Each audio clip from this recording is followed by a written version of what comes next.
যে কোনো ঘরোয়া পার্টিতে এই পার্টি স্ন্যাক্সটা কিন্তু দারুণভাবে উপকারী।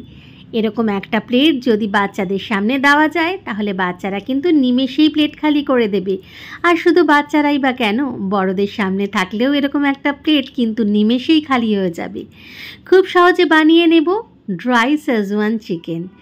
একদম সহজ রেসিপি আর হয়েও যায় খুব তাড়াতাড়ি।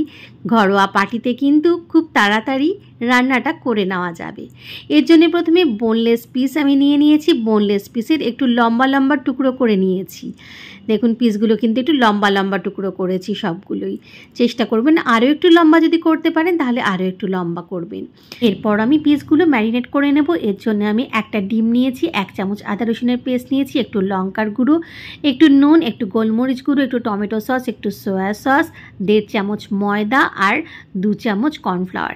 এবার সব কিছু মিলিয়ে মিশিয়ে নেব। খুব ভালো করে আমি চিকেনের গায়ে এগুলো মাখিয়ে নেব।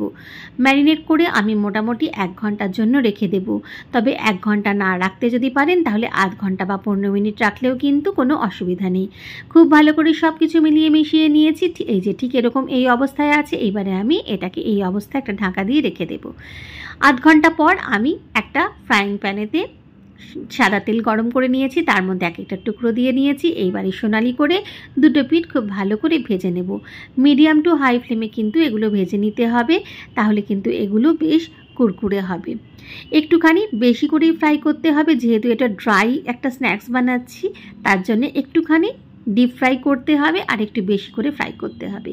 প্রথম ব্যাচেরটা তুলে নিয়ে দ্বিতীয় ব্যাচেরগুলো আমি ভেজে নিয়েছি। তারপর ওখান থেকে তেল কমিয়ে অল্প একটু তেল ফ্রাইং প্যানে নিয়ে এর মধ্যে নিয়ে নিয়েছি বেশ কিছুটা আদা রসুন কুচি আর দিয়েছি পেঁয়াজ কুচি, সাথে একটু লম্বা করে কাটা কাঁচা লঙ্কা। সব কিছু খুব ভালো করে একটুখানি নেড়ে চেড়ে নিচ্ছি। তারপর একটা বাটিতে আমি এর মধ্যে টমেটো সস, সয়া সস আর রেড চিলি সস একটুখানি মিলিয়ে মিশিয়ে নিয়েছি। সাথে এই বাটিতে একটুখানি জলও নিয়েছি গুলে, সেই জলটাও একটুখানি দিয়ে দিচ্ছি। এবারে সসগুলো ওই গুঁড়ো মশলার সাথে খুব ভালো করে আমি কষে নেব। দিয়ে নিচ্ছি একটুখানি কাশ্মীরি লঙ্কার গুঁড়ো, একটু নুন, একটু গোলমরিচ গুঁড়ো আর একটুখানি চিনি। চিনির জায়গায় এখানে আপনারা হানি বা মধুরও ব্যবহার করতে পারেন। সব কিছু এবার নেড়ে চেড়ে নিয়ে যখন মশলার গা থেকে বেশ তেল ছেড়ে বেরিয়ে আসবে তখন এর মধ্যে দিয়ে দিচ্ছি লম্বা করে কাটা ক্যাপসিকামের টুকরোগুলো। সাথে সাথেই আমি দিয়ে দিচ্ছি ভেজে রাখা চিকেনের টুকরোগুলো। এবারে সব কিছু সসের সাথে খুব ভালো করে কোট করে নেব একদম হাই ফ্লেমে।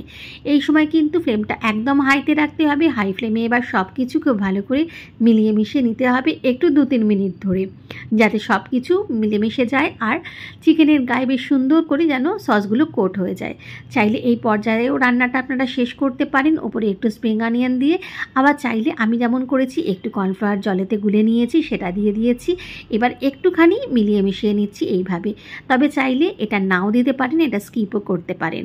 হয়ে গেল একদম কম সময়ে দারুণ স্বাদের একটা স্ন্যাক্স ড্রাই শেজওয়ান চিকেন। বাচ্চাদের খুব পছন্দ হবে আর বড়রাও খেতে খুব পছন্দ করবে এই ধরনের একটা স্ন্যাক্স সামনে থাকলে। খুব তাড়াতাড়ি হয়ে যায় রান্নাটা আর বিশেষ কিছুই লাগে না। ওপর থেকে স্প্রিং অনিয়ন দিতে পারেন। আমার কাছে স্প্রিং অনিয়ন ছিল না তাই আমি একটুখানি ধনেপাতা কুচি ছড়িয়ে দিয়েছি। রান্নাটা ভালো লাগলে অবশ্যই এই পদ্ধতিতে বানিয়ে দেখবেন আর ভালো লাগলে কিন্তু লাইক কমেন্ট শেয়ার করতে ভুলবেন না। আর এইরকম যদি রেসিপি আরও দেখতে চান তাহলে আমার কমেন্ট বক্সে অবশ্যই লিখে জানাবেন। দেখতে ঠিক যতটা লোভনীয় হয়েছে খেতেও ঠিক সেরকমই সুস্বাদু হবে। তাহলে সামনের পার্টিতে বানিয়ে ফেলছেন তো এরকম একটা স্ন্যাক্স।